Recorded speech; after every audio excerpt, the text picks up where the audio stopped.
IPL 2026 season പാതി വഴി പിന്നിട്ടപ്പോൾ നിരവധി ബാറ്റിംഗ് റെക്കോർഡുകളാണ് തകർന്നു വീണത്. സീസണിൽ 38 മത്സരങ്ങൾ പൂർത്തിയാവുമ്പോൾ ഇത്തവണ 8 സെഞ്ചുറികൾ പിറന്നിട്ടുണ്ട്. 2024 സീസണിൽ പിറന്ന 14 സെഞ്ചുറികൾ എന്ന റെക്കോർഡ് ഇത്തവണ തിരുത്തിക്കുറിക്കുമെന്നാണ് ക്രിക്കറ്റ് ആരാധകർ പ്രതീക്ഷിക്കുന്നത്.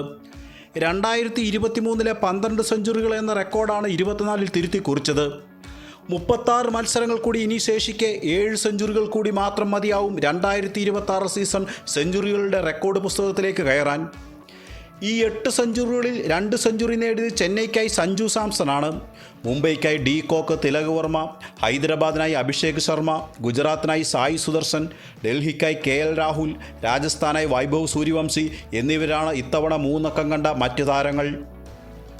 ചെന്നൈ, മുംബൈ, രാജസ്ഥാൻ, ഹൈദരാബാദ്, ഗുജറാത്ത്, ഡൽഹി എന്നീ 6 ടീമുകൾ സെഞ്ചുറി പട്ടികയിൽ ഇടം പിടിച്ചപ്പോൾ ബാംഗ്ലൂർ, കൊൽക്കത്ത, പഞ്ചാബ്, ലക്നൗ എന്നീ 4 ടീമുകൾക്ക് ഇതുവരെ സെഞ്ചുറി നേടാൻ കഴിഞ്ഞിട്ടില്ല. ഇത്തവണ തികച്ചും ബാറ്റർമാരുടെ ആധിപത്യം വിളിച്ചോതുന്ന മത്സരങ്ങളായിരുന്നു IPL ഭൂരിഭാഗവും നടന്നത്. 38 മത്സരങ്ങളിൽ 31 തവണയാണ് ടീമുകൾ 200+ സ്കോർ ചെയ്തത്. അതുകൊണ്ട് തന്നെ വരുന്ന മത്സരങ്ങളിൽ കൂടുതൽ സെഞ്ചുറികൾ പിറക്കാൻ തന്നെ സാധ്യതയുണ്ട്. മറ്റൊരു വീഡിയോയുമായി വീണ്ടും കാണാം. നന്ദി.